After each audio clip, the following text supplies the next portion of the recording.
Hi everyone, thanks for tuning into my channel, Huub Hildenbrand Guitar Academia. Today we will talk about the subdominant in major. We are in E major, this is a course on E major here. And now we go to the subdominant of the A major chord on the 4th degree.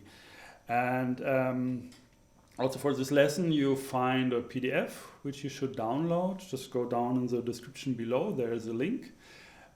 This also helps supporting my website, and you actually need almost always in these lessons here on this channel, you need the PDF really to get a complete idea, or to have really the full package and to understand everything and to really gain maximum from that.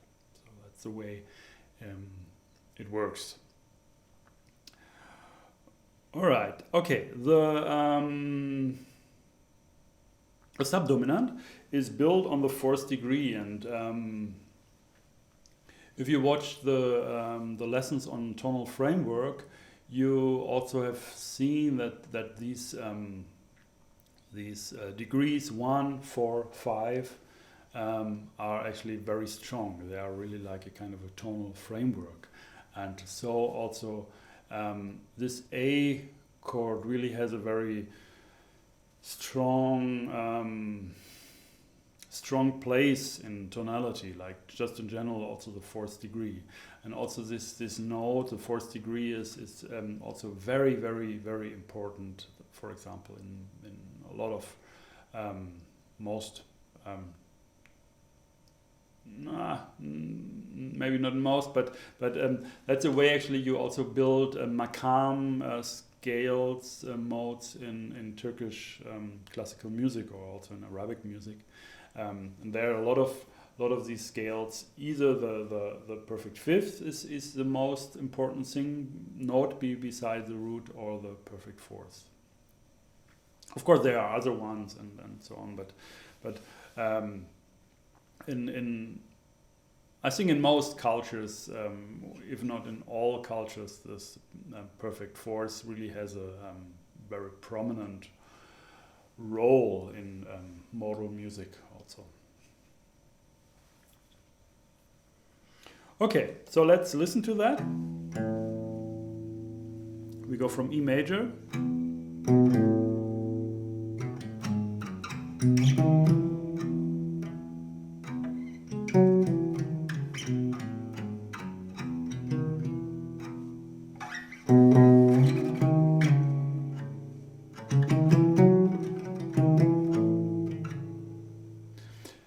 So I'm now going to the A chord, you hear that? And the main feature actually, what you can say in a way, what really makes this chord like a subdominant in E major is its Lydian quality. So the sharp 4 is really like the note, which really hints very strongly on this E major tonality. Because when you change the D sharp to a D, and we will just do that in just a second when we talk about the secondary dominant of the subdominant, then you immediately lose this Lydian, this subdominant quality. Actually, when you always play,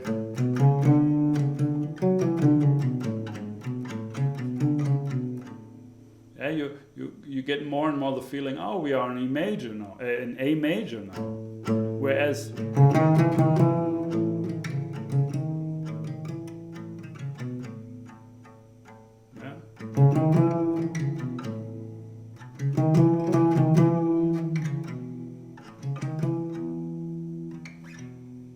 it's very easy to go from a Lydian with a sharp 11 back to the key.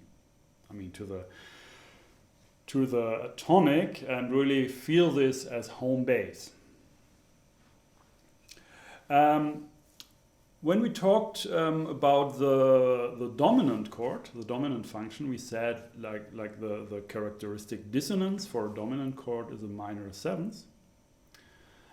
And now we're talking about the subdominant function, and we also said there already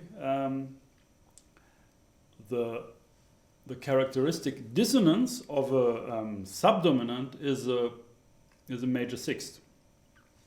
So if I have this subdominant chord,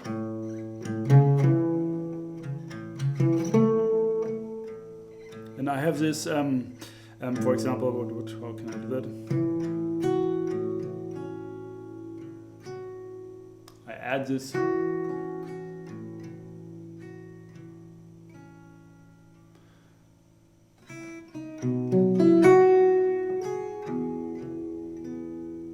Yeah. In a way, it's already preparing the dominant, but it also leads back to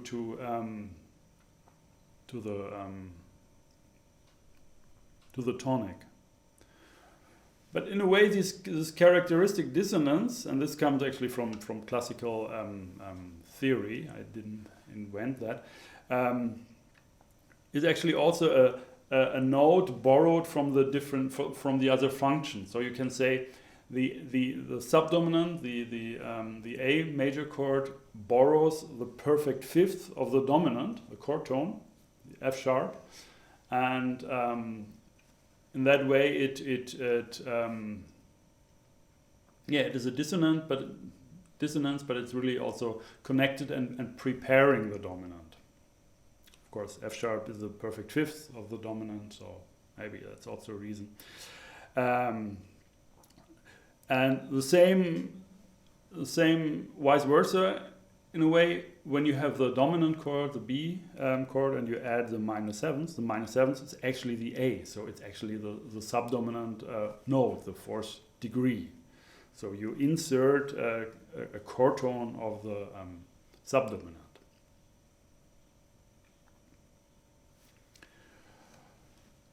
Okay, I'm not really sure whether that's so important, but that's something you can. It's more subtle, because our ears are maybe used to more complex harmonies, especially when you also deal with jazz, and sometimes you do not really hear these subtle things, but it's really, in a way, when you add this sixth on the fourth degree chord, whether in major with A major in an E major tonality, or A minor in an E minor tonality, just this, and that's also possible to add this major sixth in the minor subdominant, and that's also the same idea, characteristic function. It enhances the subdominant quality of the chord. All right, and when you add the sixth, of course, you already also step into the territory of the relative minor chord of A major, or in German, like Riemann language, we say tonic subdominant parallel. So this F sharp minor chord.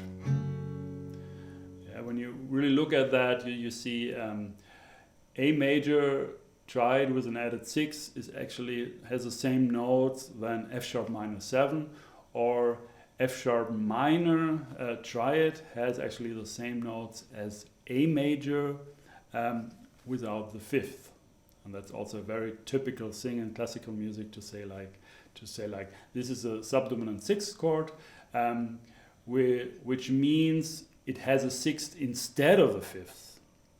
And when you want to have both, you say sixth ajouté, so an added sixth. So a sixth ajouté means you have an A major triad and you have a sixth added, so it's a four-part structure. Whereas a subdominant sixth chord is actually a three-note structure, the sixth instead of the fifth.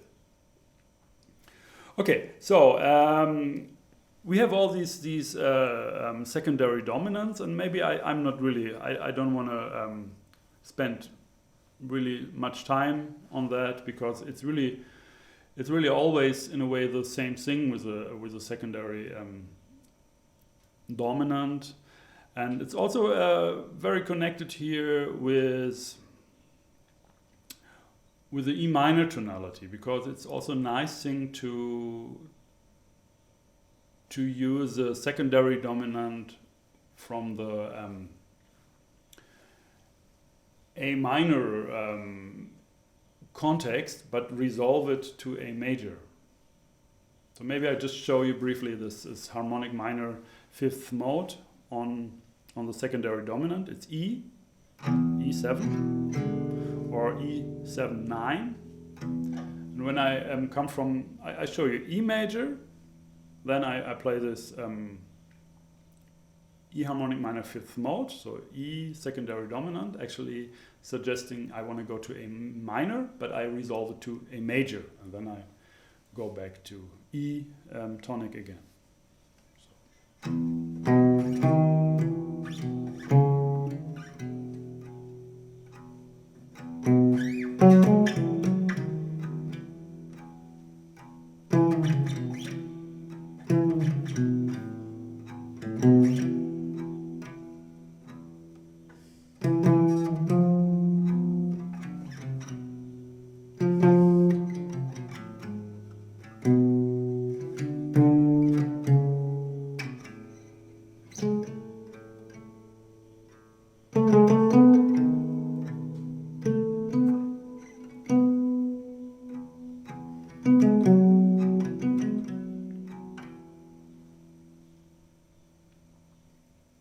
Okay, and actually I was quite satisfied with this kind of improvisation through these chords.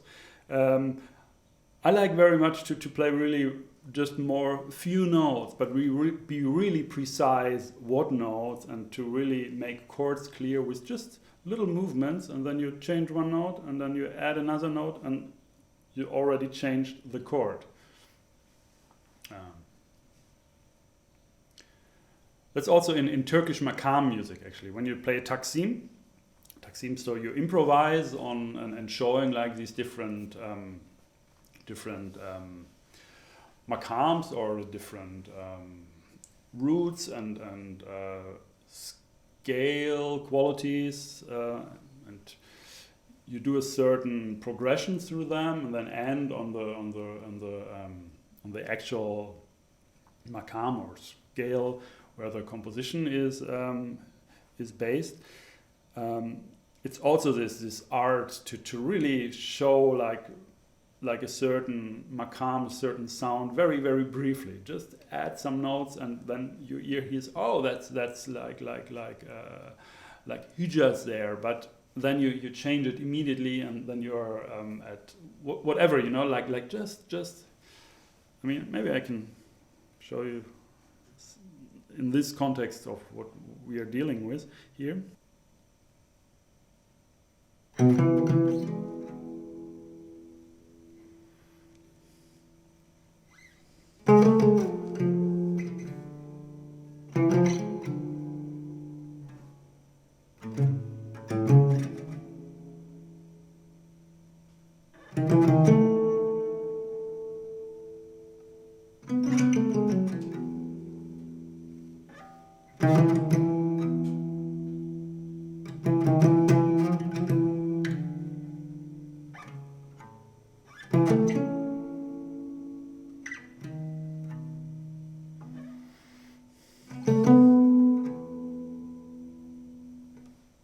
Yeah, you hear that? I'm just playing very few notes, but you hear, oh, new chord, new sound, new note.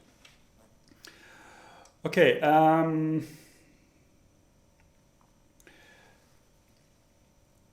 So a very, very important note of the secondary dominant is the when we go to the subdominant A, is actually the minor seventh, the D, because that's the only new note.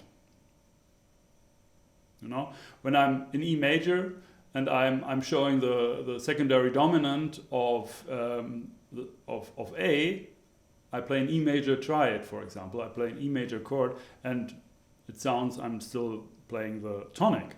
But in the moment I show the D, this opens a whole new door. So when I play E major,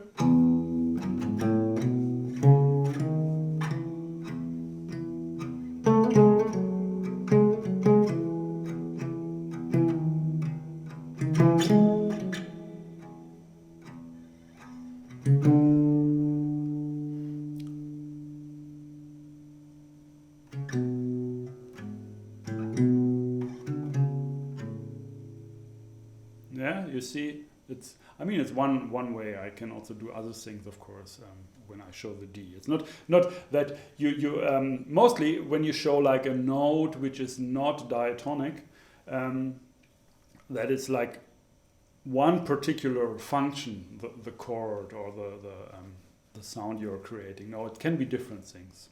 Mostly you have different choices.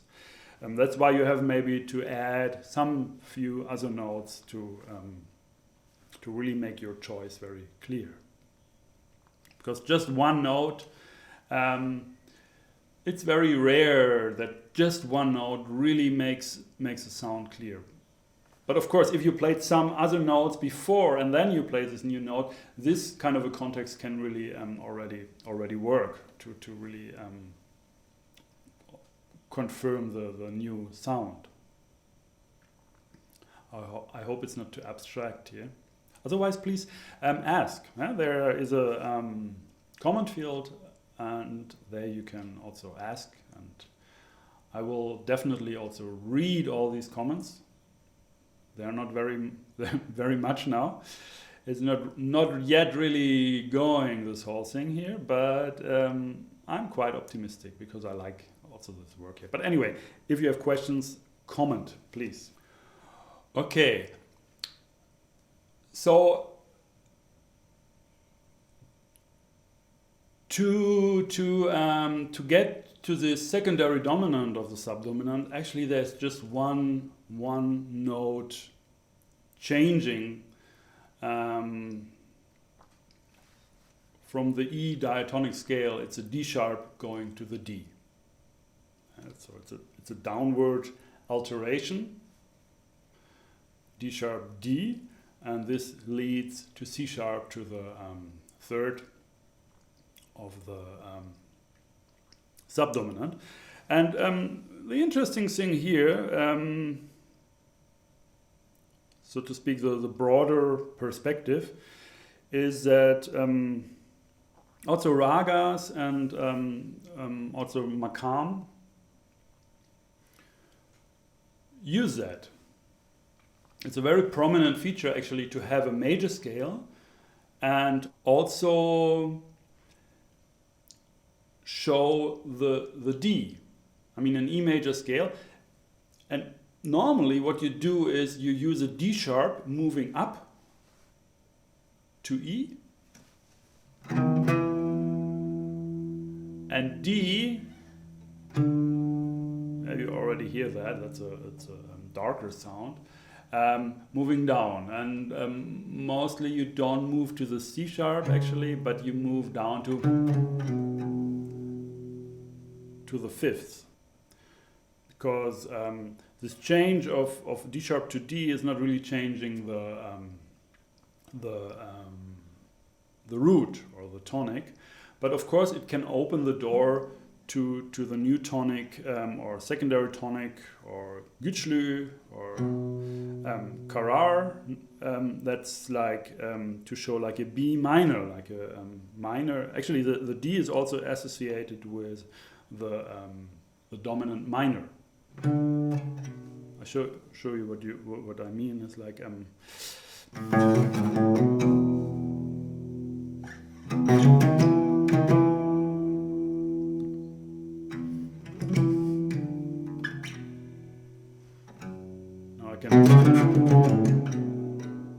now I can show B minor, and also very frequently it's not directly like D sharp E, D, C sharp E, but very often I go to F sharp or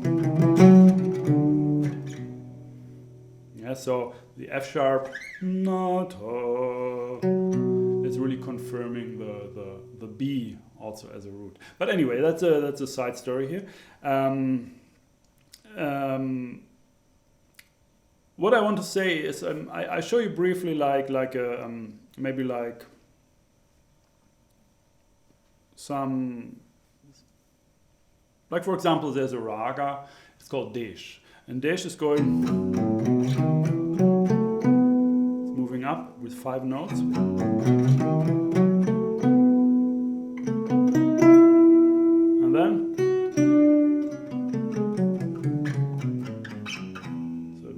up, D sharp, D sharp, D, and it moves down Mixolydian.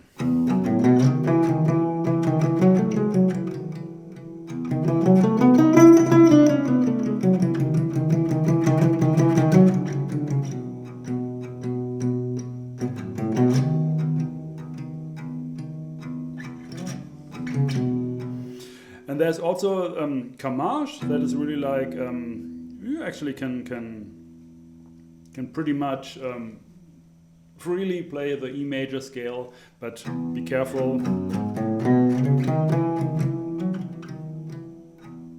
to show this D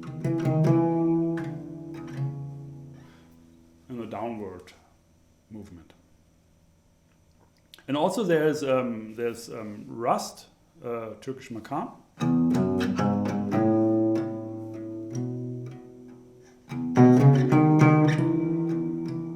Already the seventh is a bit lower, so that's also maybe opening already a kind of a door to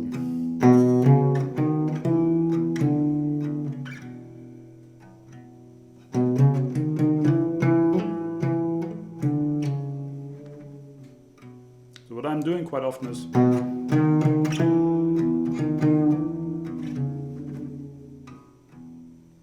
that's one possibility.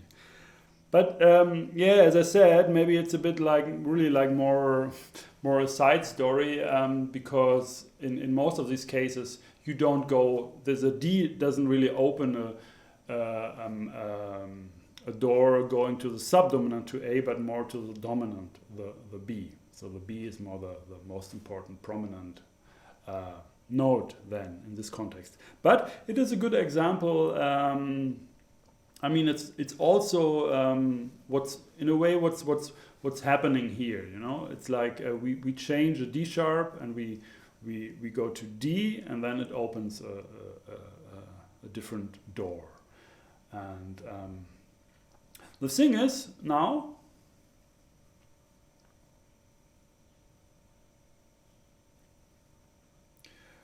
What is very important when you are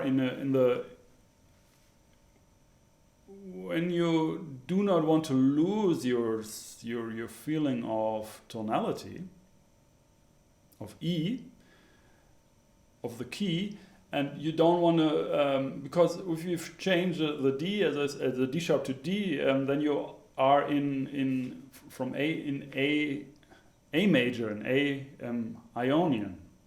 So it easily slips in a way to a new key, and this is like, actually it's not a real nice, I think it's not really a nice sound to play this A Ionian on this as a subdominant.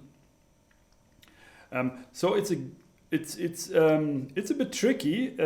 I think it's very important to use this D to just open this door to move to the C sharp to show the major third of the A chord, and then you are really on the subdominant.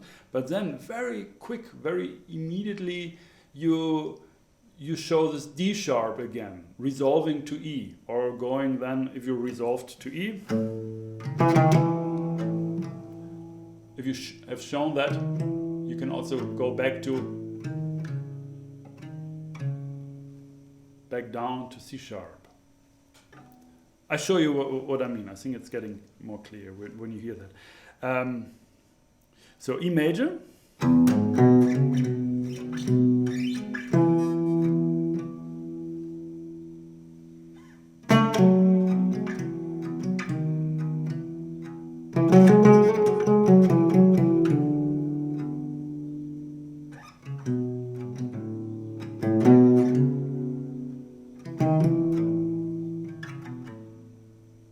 Yeah, so I went, but then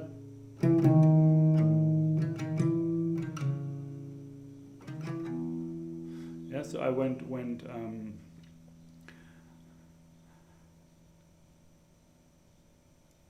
it's really important how you approach certain notes. When you want to show a new note, especially, then which was not in the scale you used before or in the chord you used before, then it's really it can be really a challenge or an important thing to really find out how can I approach this new note, that it's not like suddenly there and oops, what is that, but it's more like you take the listener by the hand and lead him or her through the different chords, and it's not like here is the next chord. No, it's like come here, now be careful here, you have to step there, and then it opens again a space to go easily to that place. That's maybe a good image. So when I came from the secondary dominant, E dominant seventh, to A, and I came there by showing this minor sevenths of E, going to C sharp, to the major third. In a way, I lost my D sharp, of course. Then I'm really, normally I would like.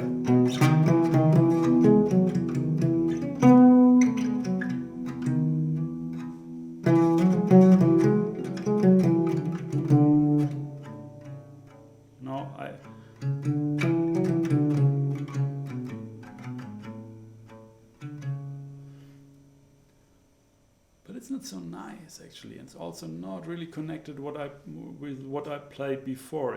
I only play the D now, so I played like A major. It's nice to actually show the D sharp, and the way you can really get it back after you show the D is by coming from E, by a very strong note, and just approach the E, and then you have it already. Then it's already D sharp. Just very briefly.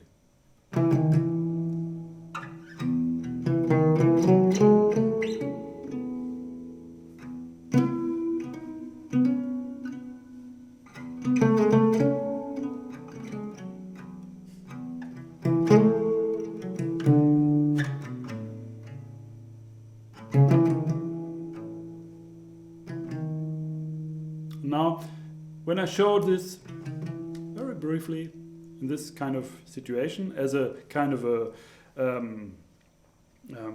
passing tone or changing tone, chromatic to the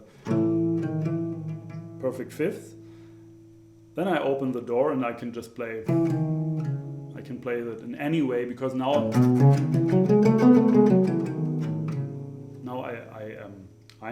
I'm at that place, in that room, so I can do anything in a way. I showed all the notes, and I can play with them. Don't have to consider too much this the way they should behave.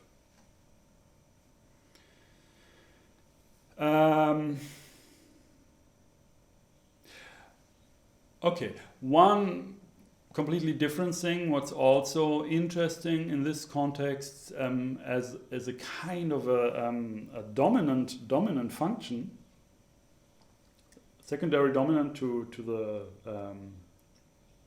subdominant, is an E major sharp 5 or an E augmented chord. E augmented is nothing special, because E augmented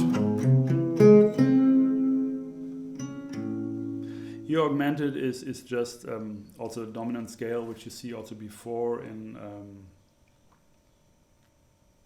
actually yes, in harmonic minor fifth mode you can already enharmonically change it a bit, and then I mean the E augmented triad is in a way in the scale already, but to add actually the augmented fifth and also have the, I mean to alter the fifths to the augmented fifth and also have the D sharp, that's really not common. I mean, you say a dominant chord can't have a major seventh. That's not allowed. That is not really the dominant sound. And it's true, of course. But in this case, in this context, the tension to get resolution comes not from the sevenths, but from the alterations of the fifths, going to the sharp 5 and then resolving to the major third. I show you what I mean.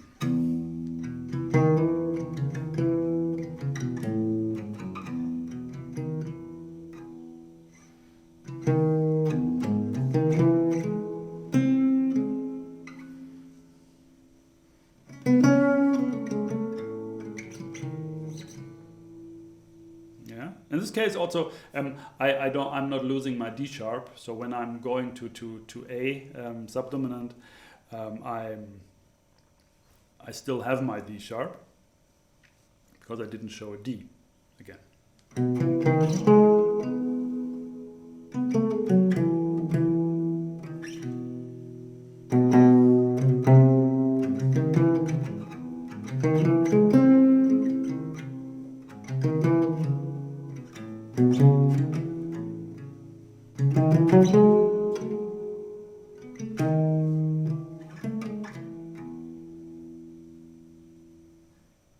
Yes, and a scale you could use for that chord is Lydian augmented.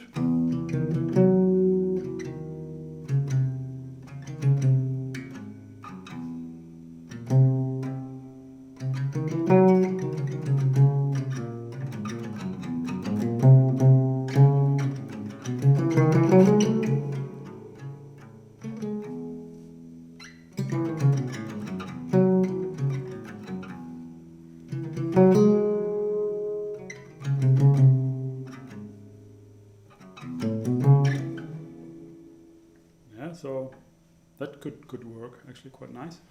So E Lydian augmented, which equals C sharp melodic minor. Also on that page, it's like a what we do for every dominant chord, dominant primary or secondary dominant. We also list the tritone substitution. So for E dominant sevenths, it would be like B flat dominant sevenths, and mostly like you have this Mixolydian sharp 11th sound there.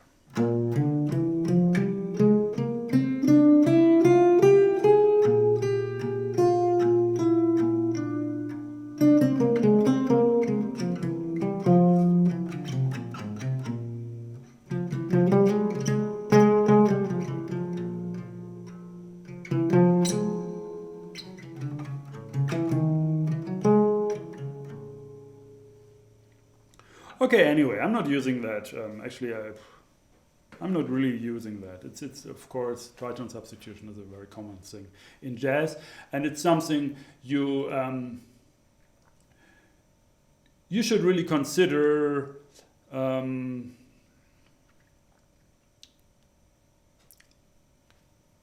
you are working with dominant seventh chords, that you always, in a way, there is a door which is already a bit open to the tritone substitution. So you can also, when you are in when you do like chord melody, or when you improvise, or when you think, oh, what else can I play there, or you can always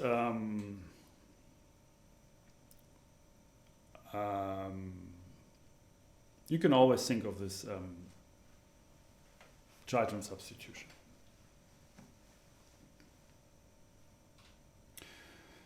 Okay, there's also one little thing. Maybe that's, I don't really remember what I did there. But you can play the tonic, the major seventh chord, and then just move.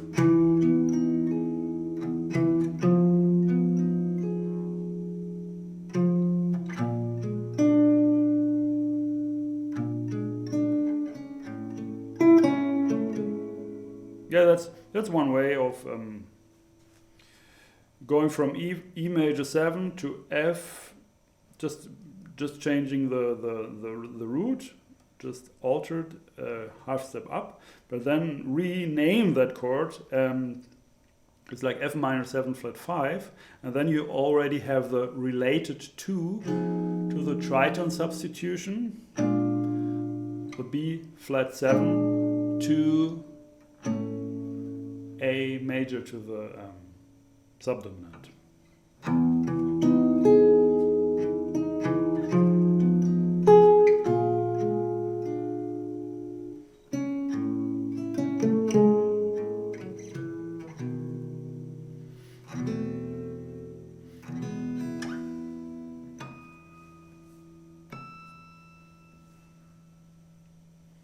Okay, I think this was a beautiful end for this lesson. So if you have any question, please also download the PDF, because maybe it clears up, and also watch the previous lessons on E major tonality and also the first course on E minor tonality to really get the whole picture here. But anyway, if there is something you really don't understand, and maybe I really should make that very clear, that it's really like a stumbling block, then of course, I mean, always, of course, put your comments down in the comment field below, and I will read them, I will check them, and maybe upload another video, or just answer your questions in this comment field. All right, that was it for today. Please, you can also go to my website, hoophildenbrand.com. There's a button where you can donate to support my channel, to support my work here. Yeah, that's it for today. Thanks for watching. My name is Hoop Hildenbrand.